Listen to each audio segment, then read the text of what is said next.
बिस्मिल्लाहिर्रहमानिर्रहीम। अस्सलामु अलैकुम वरहमतुल्लाहि वबरकातुहू। मुअज़्ज़ज़ दोस्तों और अज़ीज़ साथियों, आज मैं माशरे के एक ऐसे अलमिया की तरफ इशारा करने जा रहा हूँ जो हमारे माशरे में बहुत आम हो चुका है और तकरीबन सब ही जगहों पर, हर शहर में, हर गांव में, हर करिए में ये पाया जाता है।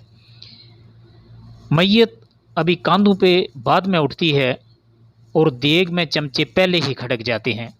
ये अलमिया है और ये हर जगह पे ये अलमिया मौजूद है।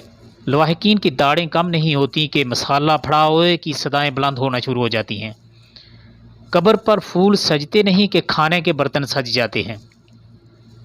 आंखों में आंसू खुश्क नहीं हो पाते कि अजीज़ व अकारब के लहजे पहले ही खुश्क हो जाते हैं।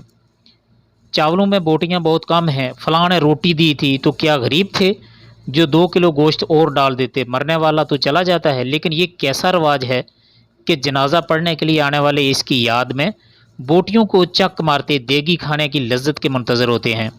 फरसूदा रवायात को बदलो, ये सब फरसूदा रवायात हैं, इनको हमें बदलना होगा। ये क्या तरीका है कि जनाजे पर भी जाओ तो रोटी खा के आना, कुर्ब जवार की तो बात ही ना करें। दूर से आए हुओं को भी चाहिए कि ज़्यादा भूख लगी है तो किसी होटल से खा लिया करें, तहिया कर लिया करें कि आइंदा अगर कभी किसी जनाजे में शिरकत करना पड़ी तो ख्वा 1000 किलोमीटर करके क्यों ना जाएं और अजीज़ व अकारब ही क्यों ना पकाएं।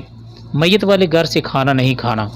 खुशी गमी हर इंसान के साथ है, लेकिन रवायात को बदलना चाहिए इससे पहले कि माशरती निज़ाम ही पूरा लपेट में आ जाए।